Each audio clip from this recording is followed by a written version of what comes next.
lo que me interesa hoy día es plantear una conversación respecto a la noción de biopolítica, pero desde una perspectiva eh, alternativa, que claro, que se nutre de manera importante de la perspectiva Foucaultiana, pero que también plantea algunas variaciones, que es solo estudios sociales de la ciencia y la tecnología. El título de la presentación, bueno, es un poco, está planteado principalmente, bueno, para llamar la atención. Lo que me interesa en ese sentido es plantear una conversación sobre nociones tradicionales que circulan en la perspectiva Foucaultiana y cuando hablamos de procesos políticos en general y desde una perspectiva más bien procesual, la filosofía procesual, que muchos vinculan a un filósofo inglés de inicio del siglo XX como algunos de los precursores de esta perspectiva. A ver, entonces, para empezar esta conversación, la verdad es que me gustaría mostrar algunas imágenes, que son en realidad recortes de titulares eh, de diarios, de hecho diarios, publicaciones de de la última semana.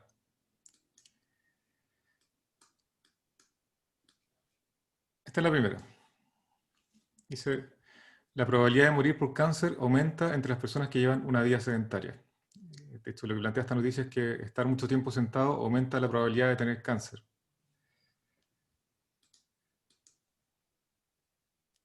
Esta noticia, la verdad es que es principalmente un recuerdo respecto al VIH-Sida, tal y cual como era concebido o experimentado o practicado o relacionado con cuestiones incluso de índole moral, particularmente en la década de los 90.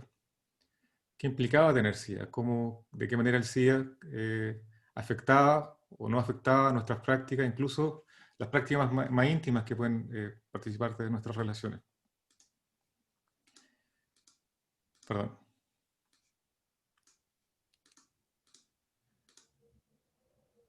Eh, la vida después del COVID-19. Nuevas normas, nuevos hábitos. Coronavirus, tres maneras que la pandemia del COVID-19 puede cambiar nuestras vidas de forma permanente. La nueva normalidad, este concepto que fue tan cuestionado, el concepto austriaco que acuñó la moneda en medio de la pandemia. Todas estas noticias quizás abordan cuestiones que en apariencia son distintas. Bueno, los tres campos de noticias la verdad es que refieren a enfermedades. Y enfermedades que son distintas respecto a cómo se diagnostican, cómo se desarrollan, cómo se tratan, cuál es su prognosis, cuán letales son, o de qué manera se ha intervenido sobre la letalidad. De hecho, por ejemplo, el SIDA ya no se trata de una enfermedad eh, altamente letal, sino que más bien se consigue una enfermedad crónica. Así que las personas podemos vivir si es que tenemos algún diagnóstico de SIDA. Ya las personas nos morimos si es que tenemos algún diagnóstico de SIDA. No necesariamente. Sin embargo, todas estas enfermedades de alguna manera han afectado o han implicado que cambiemos la manera en que concebimos la vida. Estas tres enfermedades han afectado cómo practicamos la vida, de alguna manera. Han afectado primero nuestra motilidad, es decir, cómo nos movemos, dónde nos movemos, cómo actuamos. Han afectado también cómo comprendemos el comportamiento, es decir, la implicancia, la influencia o los efectos que puede tener nuestro comportamiento. Y al mismo tiempo ha implicado también el despliegue cotidiano de nuestra intimidad, es decir, cómo nos concebimos íntimamente incluso cuando habitamos o nos encontramos en espacios no propiamente sociales por lo menos que cuando participan muchas personas. Bueno, todos los espacios son sociales, pero me refiero a la cantidad de personas que participan. En este sentido, lo que me interesa es plantear una discusión respecto a cómo estas enfermedades se vinculan no solamente con el acontecimiento de la enfermedad, sino con cuestiones que tienen que ver con otro tipo de procesos, que tienen que ver con grandes transformaciones que ha experimentado, que ha tenido la medicina, en los últimos 30 años particularmente, y cómo la manera en que comprendemos estas enfermedades tienen que ver con estas transformaciones de índole epistémica y tecnológica. Y en ese sentido, ¿cómo vincular este tipo de transformaciones a la cuestión o a la pregunta por la biopolítica? Entendiendo que bueno, está escrito en el texto, imagino que ya se ha abordado muchas veces cómo Foucault ha tratado la idea de biopolítica, cuál es el origen del término, cuál ha sido el desarrollo y el despliegue que ha tenido el término y cómo ha potenciado la investigación en ciencias sociales durante los últimos, no sé, 20, 30 años, también de manera muy importante.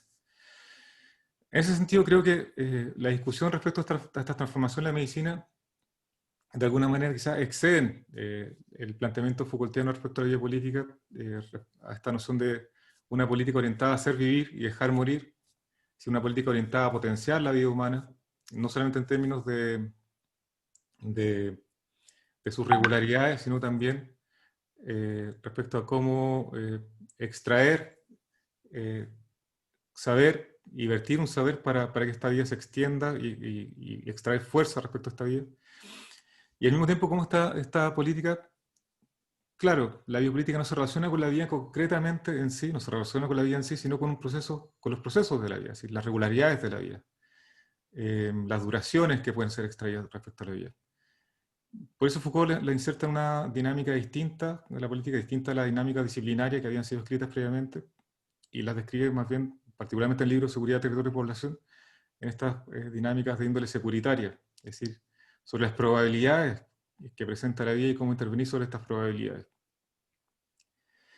Entonces me gustaría pasar directamente quizás a la discusión sobre, bueno, qué transformaciones han existido, se han presentado en la medicina en estos últimos 30 años. Bueno, habrían grandes cambios, pero el principal cambio quizás refiere al ámbito de lo epistémico, es decir, cómo la medicina ha cambiado las maneras en las cuales legitima su saber y cómo orienta la práctica respecto a este saber. De hecho, uno de los grandes cambios que se han descrito es que ya no se habla de medicina propiamente tal. De hecho, por ejemplo, Cambrosio, Keating, Burret de la Universidad de Montreal plantean de que en los últimos 30 años en realidad sería más adecuado hablar de biomedicina concretamente. ¿Por qué? Porque la medicina ya no depende únicamente de un saber dependiente del proceso de socialización profesional que legitima la práctica clínica, sino que ya no se puede separar y está altamente articulado a la investigación básica que se genera y transforma recurrentemente la práctica clínica. Un saber que se produce en distintos espacios, distintas territorialidades, que hablan, por ejemplo, de un juicio clínico local desterritorializado, en el sentido que el saber no depende únicamente del conocimiento local que se genera, sino de cómo depende, cómo se articula, cómo se configura desde el conocimiento que se produce desde múltiples laboratorios, múltiples centros de investigación que transforman esta actividad. Bueno, de la medicina a la biomedicina primero. Pero todo esto se ha generado en un proceso quizás más general, que es lo que se ha denominado como movimiento basado en la evidencia, o la medicina basada en la evidencia.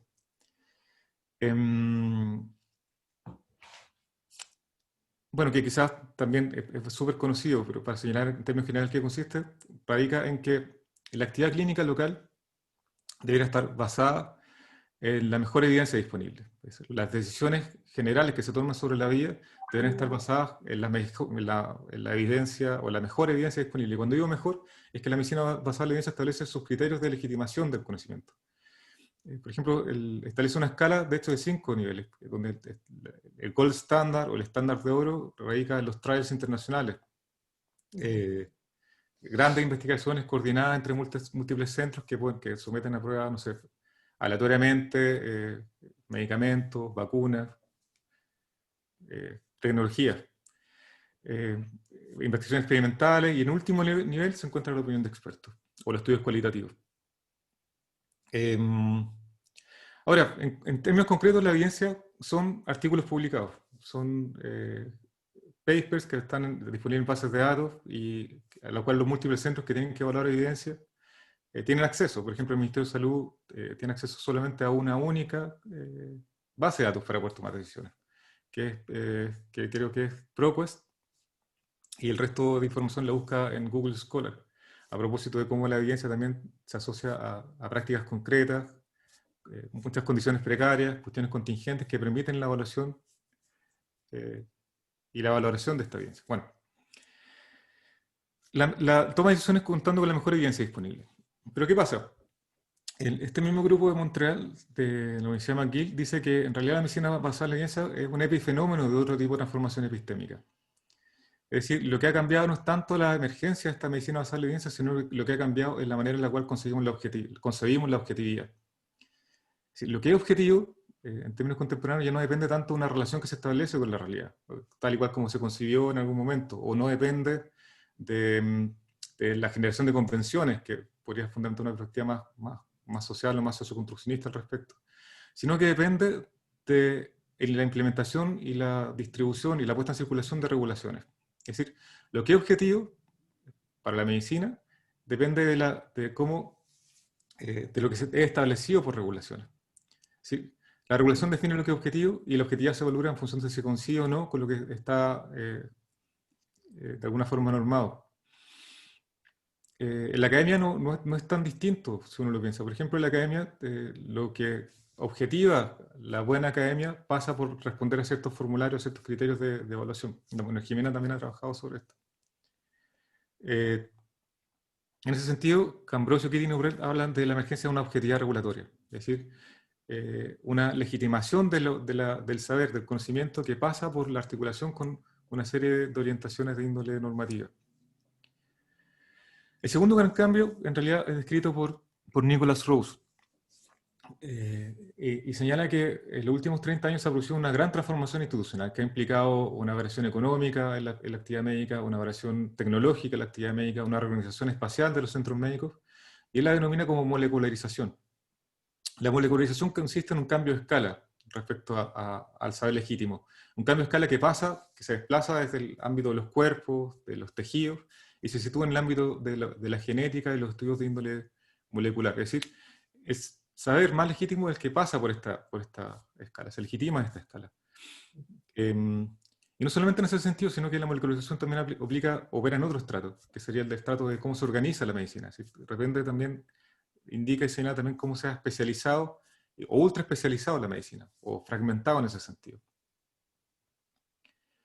Si la molecularización aplica en un cambio epistémico de escala y en un cambio de organización institucional.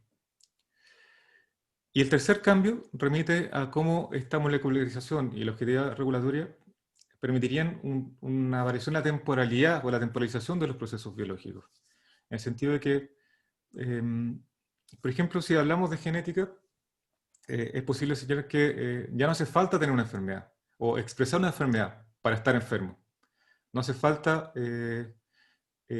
tener un diagnóstico para practicar o experimentar la enfermedad como si estuviera presente.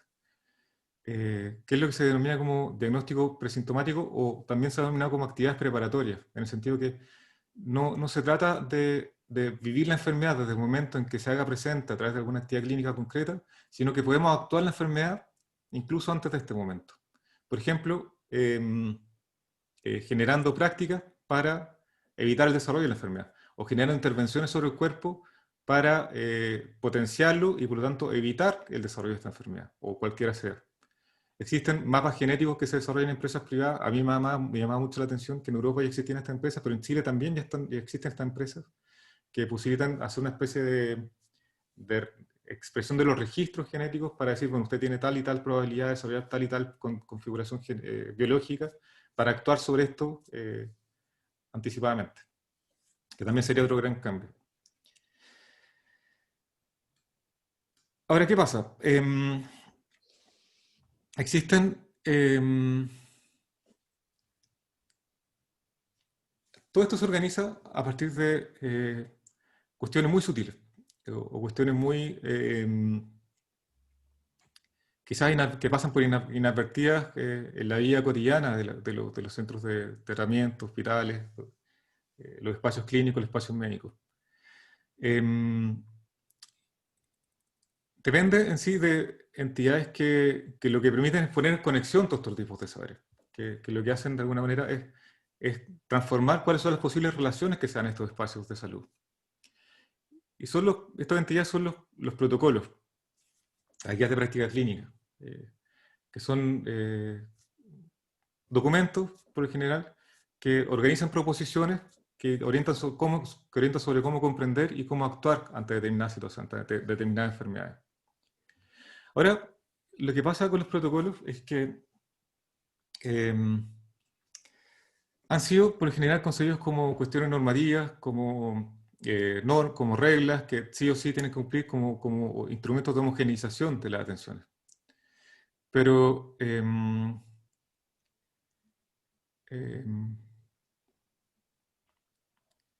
particularmente de los estudios sociales, de ciencia y la tecnología, han sido comprendidos de una manera distinta. En ese sentido no son normas ni homogeneizan necesariamente, sino que orientan la formulación de regímenes pragmáticos, es decir, regímenes donde se organizan acciones.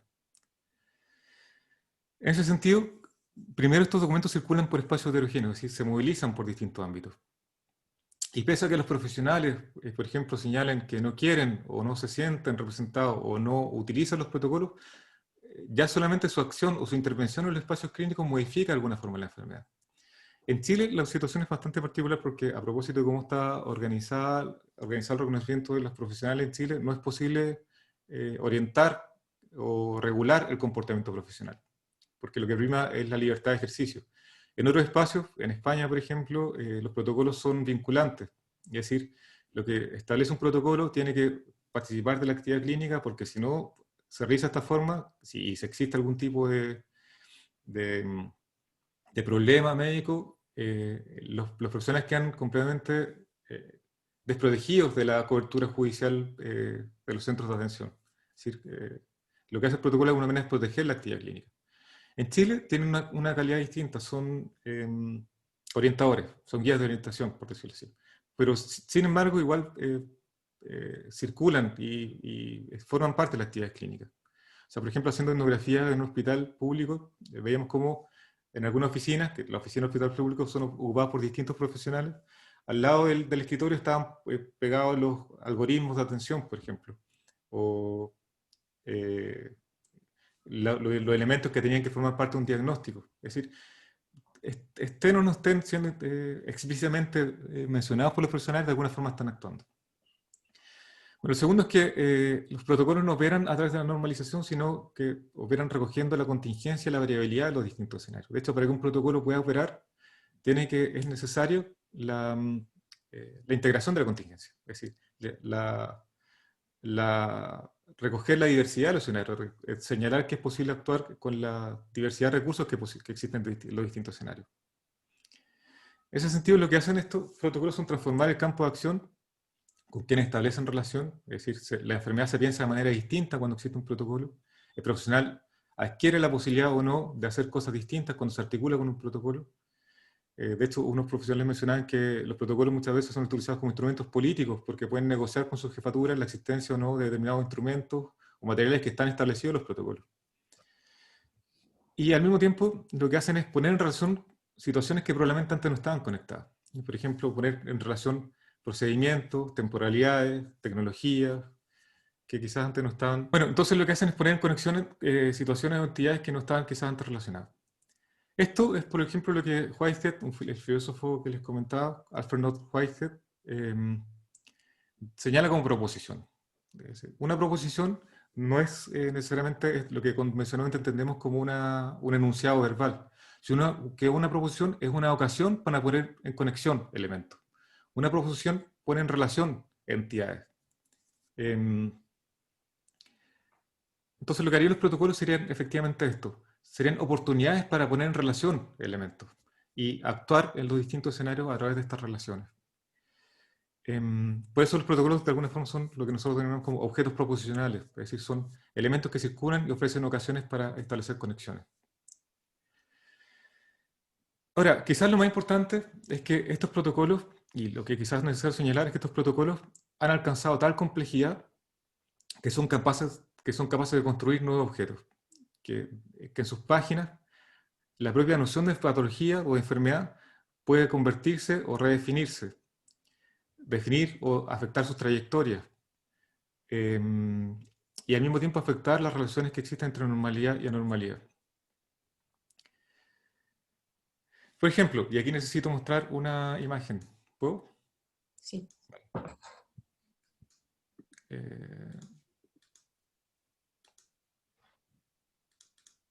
Ya me salté, perdí la... Por ejemplo, respecto al COVID-19 o coronavirus, existen indicaciones respecto a cómo, a pesar de lo difuso que son las sintomatologías, a pesar de la relación que la misma sintomatología tiene con muchas enfermedades, hay orientación respecto a cómo orientar un posible diagnóstico.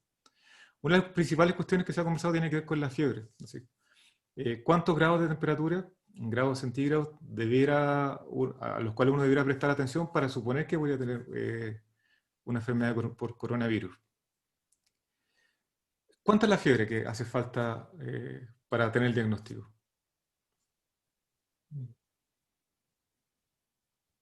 Bueno, actualmente se establece como 37,8 grados, pero al principio lo que orientaba los protocolos era que el diagnóstico tenía que establecerse con 38 grados. Y lo que ha pasado es que se ha puesto en discusión y a lo que ha llegado es que uno tiene que prestar atención cuando tiene sobre 37 grados. Es decir, las proposiciones de los protocolos que han hecho, bueno, han variado en el tiempo, pero de alguna manera orientan sobre cuánto, de qué manera, en qué momento, eventualmente podríamos estar frente a una enfermedad. Es decir, esta relación entre una temperatura normal y una temperatura anormal, o una temperatura a la cual debiéramos prestar atención, puede organizarse rápidamente en ese sentido. Y al mismo tiempo cambiar o afectar la atención y las maneras o la susceptibilidad que podemos tener ante el desarrollo de una determinada enfermedad.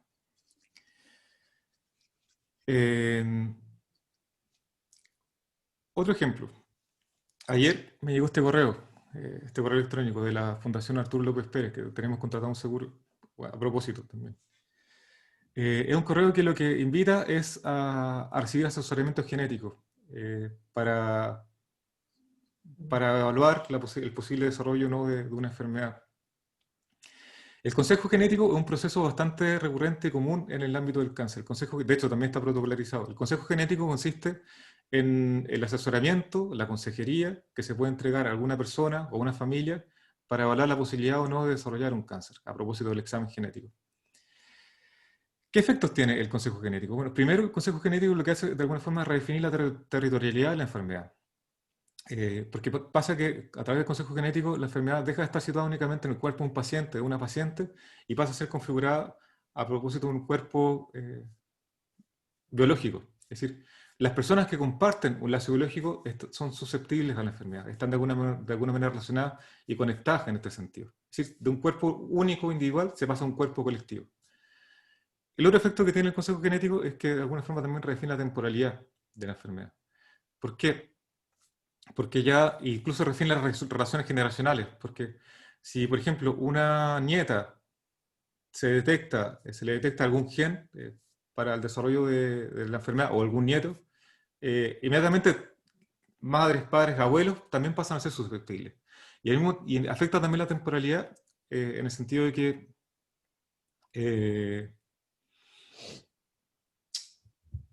como les comentaba, la enfermedad empieza a actuar antes de estar presente o tener un diagnóstico. Es decir, ya empezamos a hacer cosas en torno a la enfermedad antes de tener o no un diagnóstico.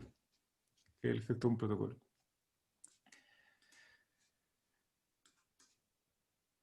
Otro efecto que tienen este tipo de elementos es que deshacen el binomio tradicional entre lo local y lo global. En el sentido de que los protocolos por lo general integran múltiples escalas. Y de hecho, deshacen, por ejemplo, la distinción entre epidemiología y actividad clínica, en el sentido que estos distintos procesos, estas distintas dimensiones de la actividad biomédica de alguna forma se articulan y se ponen en conexión para poder operar. Por ejemplo, aquí voy a mostrar otra imagen, ojalá se vea porque es bien amplia. Quiero mostrar el protocolo de COVID-19 que tiene el Ministerio en su página web. Más que un protocolo, en realidad son como el consenso de conocimiento que existe sobre la enfermedad. Entonces, si vemos aquí, esto se puede extraer de la página web, uno pone COVID-19 en Google y aparece esta página del Ministerio de Salud. El plan de acción coronavirus COVID-19. Entonces, ¿qué hace este plan de acción? Primero, señala cómo poner la mascarilla. Indica o permite visualizar cómo se esparcen los diagnósticos en los distintos territorios del país. Señala cuáles son las comunas que están operadas, en las que opera la restricción de movimiento o que están en cuarentena. Los criterios para aplicar las cuarentenas por parte de los tomadores de decisiones, las tomadoras de decisiones, los procesos de regulación y de vigilancia al respecto, dónde se realizan los diagnósticos, dónde están los laboratorios clínicos, residencias sanitarias. Nuevamente, la cuestión de cómo operar individualmente para prevenir la enfermedad, dónde se encuentran las guías para el autocuidado, para poder descargar la información, es decir, cómo operar en la vida cotidiana en estos espacios. Por lo tanto, si vemos los protocolos o las orientaciones de este tipo, articulan distintas escalas. De hecho, hay protocolos que también integran escalas de índole económica, ética, comunitaria, así como las comunidades debieron operar ante determinadas enfermedades. Es decir, los protocolos de alguna forma difuminan estos límites entre la localidad y la globalidad, porque están operando en los distintos estratos al mismo tiempo. En ese sentido, lo que hacen los protocolos es ofrecer una nueva materialidad a las enfermedades, heterogénea, deslocalizada, coafectada. Y al mismo tiempo, de alguna forma, afectan no solamente las dimensiones de la actividad clínica, sino que también las actividades de la vida cotidiana.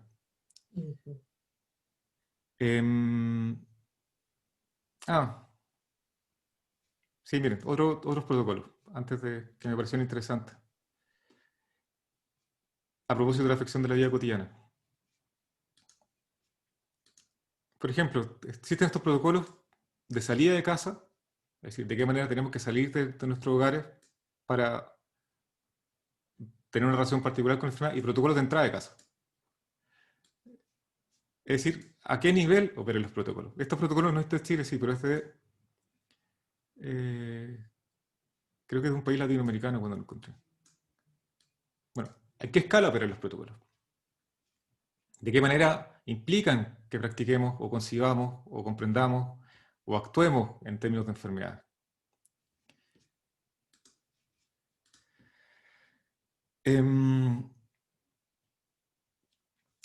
Entonces, este escenario biomédico operaría a través de tres cambios eh, respecto a cómo se tiene una relación con la vida. Primero, redefinen la patología.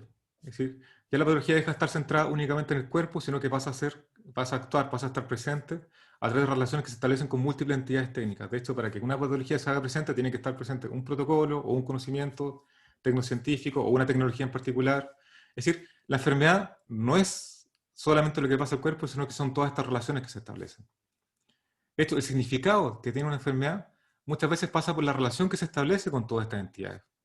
Es lo que Acrich y Latour denominan como, bueno, significado. Ellos decían, el significado no tiene que ver con algo simbólico, no tiene que ver con algo que otorgue únicamente un sentido social, sino que tiene que ver con la composición progresiva de una trayectoria. El significado es de qué manera una entidad se constituye progresivamente a partir de la articulación de distintos elementos. Bueno, de distintos elementos. La enfermedad contemporánea sería esta composición heterogénea. Es decir, que para que una enfermedad la entendamos, la practiquemos, tenemos que estar en contacto con estas entidades. Lo segundo es que las enfermedades están plenas de regulaciones tecnocientíficas, es decir, es complejo conseguir una enfermedad fuera de este escenario epistémico. Lo tercero es que existiría una especie de reorganización de la normalidad y anormalidad a partir de este escenario. Es decir, es factible redefinir lo normal y anormal a propósito de cómo varía, cómo se articulan estos conocimientos y estas tecnologías. En ese sentido, lo que operaría sería una transformación de los cálculos relativos a la propia vida, es decir, cómo estimamos nuestra relación con la vida en términos cotidianos y en términos de estos saberes. Y lo que creemos nosotros es que esto, en definitiva, lo que articula es un nuevo tipo de objeto patológico, un nuevo tipo de objeto patológico que se definiría por varias características. ¿Las puedo mostrar? ¿Sí?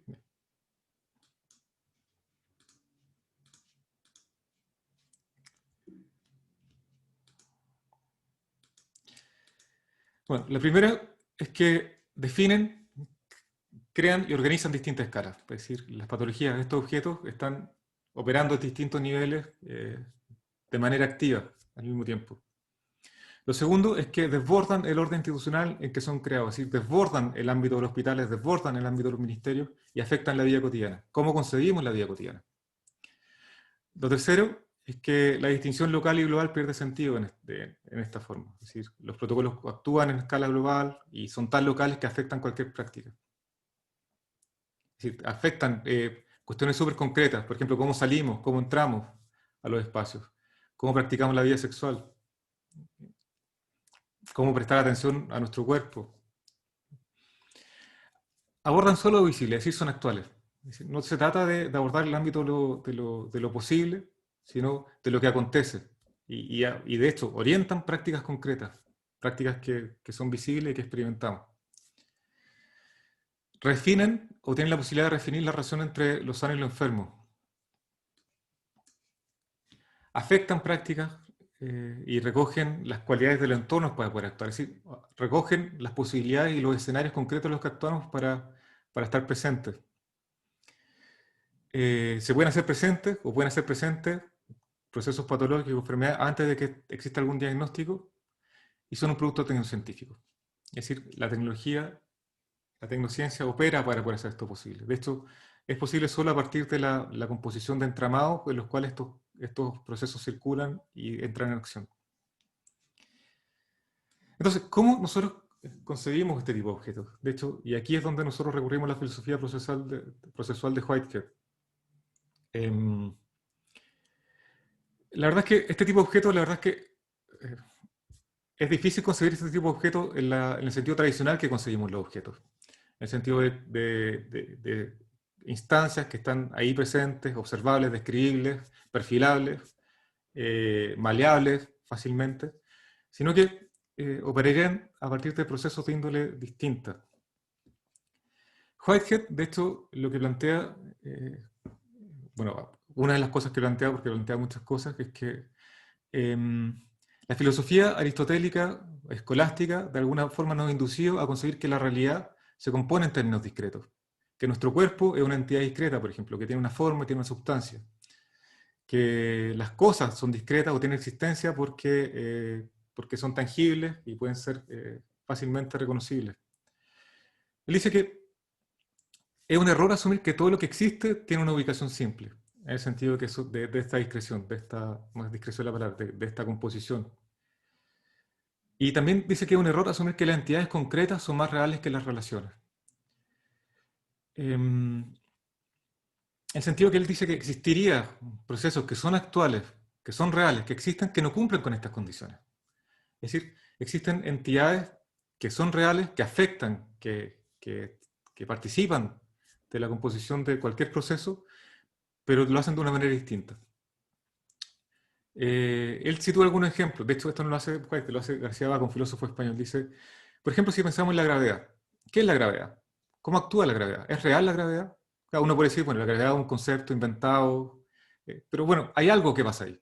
Hay algo que de alguna forma afecta la relación entre los cuerpos, y uno puede decir, bueno, no vemos la gravedad, no la tocamos, no es tangible, no es discreta, pero es real, es actual. Los campos electromagnéticos, por ejemplo, ¿hacen algo? ¿Son actuales? Bueno, ¿qué son los campos electromagnéticos? ¿Dónde están los campos electromagnéticos? O el color. Este juez que dice, el color ha sido concebido convencionalmente como una propiedad secundaria de los cuerpos. Pero la verdad es que el color también es una cosa, dice. El color está presente. El tema es que el color no tiene una locación específica. El tema es que el color no está en un único espacio. De hecho, tiene propiedades distintas, actúa de manera distinta. Whitehead dice que este tipo de existencia puede ser concebida a través de lo que él denomina como entidades eternas o entidades potenciales. Dice. Es decir, se trata de entidades actuales, reales, que afectan la vida, que de hecho que componen la vida, que permiten que la vida exista, pero que tienen la propiedad de ser ubicuas y eficientes. Es decir, no están en ningún lugar. No pueden reducirse a una única locación, pero son actuales, actúan, tienen efectos, son eficientes en ese sentido, hacen cosas. No están en espacios discretos, pero inciden en cómo se constituyen entidades, permiten que las entidades se articulen de determinada manera, o actúen de determinada manera, o que actuemos, o que hagamos cosas de determinada manera. Esos sentidos son completamente actuales y reales. Entonces, creemos que lo que ha pasado es que se ha puesto a disposición, a propósito de esta articulación tecnocientífica, un nuevo tipo de objetos, que son estos objetos potenciales, que son objetos que tienen la posibilidad de influir, de actuar en cualquier espacio de manera eficiente, que no tienen que estar necesariamente, es decir, están presentes pero no de manera discreta, sino que están presentes en el campo de cálculo, de posibilidades en el campo de cálculo de las acciones. Es decir, por ejemplo, si no sabemos dónde está el coronavirus, eh, no hay una locación específica del coronavirus, pero está presente. Y actuamos en consecuencia, actuamos en consideración de eso. ¿Cómo se ha hecho presente el coronavirus? A través de la disposición de proposiciones, a través de la puesta en circulación de protocolos, a través de la puesta en circulación de conocimientos, saber. Es decir, el coronavirus está presente de una manera y actúa de manera eficiente sin que necesariamente esté presente de manera discreta, porque está presente a través de la constitución de un entramado. En ese sentido, este tipo de objetos dejan de estar localizados en un cuerpo y se articulan más bien por efectos semióticos, es decir, por la articulación de relaciones, por la articulación de redes de relaciones, que también son materiales, en el sentido que están compuestas de tecnologías, objetos concretos, entre otros, etc. Tiene la posibilidad de movilizar rápidamente fronteras, en el sentido de que gestiona la susceptibilidad, es decir, a través de la orientación por ejemplo, la orientación de lo que establecen los protocolos, fácilmente el límite entre lo normal y lo normal es movible, es afectable. Podemos prestar atención de manera distinta a determinados procesos según cómo se articulan estos protocolos, cómo se articulan estas redes de relaciones. El caso de la fiebre, es decir, variando solamente un indicador, podemos prestar atención a nuestro cuerpo de manera distinta para actuar también de manera distinta.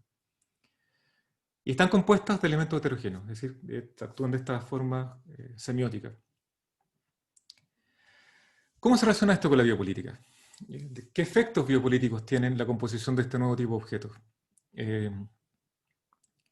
verdad es que es una pregunta abierta, pero lo que creemos es que este tipo de objetos, los objetos potenciales, lo que han hecho es redefinir cómo opera la biopolítica, en el sentido de que la tecnociencia y la biomedicina tienen la particularidad o la posibilidad concreta y recurrente de producir este tipo de objetos para afectar nuestro comportamiento, para afectar el cálculo que ejercemos sobre nuestro comportamiento, para afectar cómo nos relacionamos con los otros, con las otras, con los demás y con nosotros mismos, a través de la disposición de estas entidades.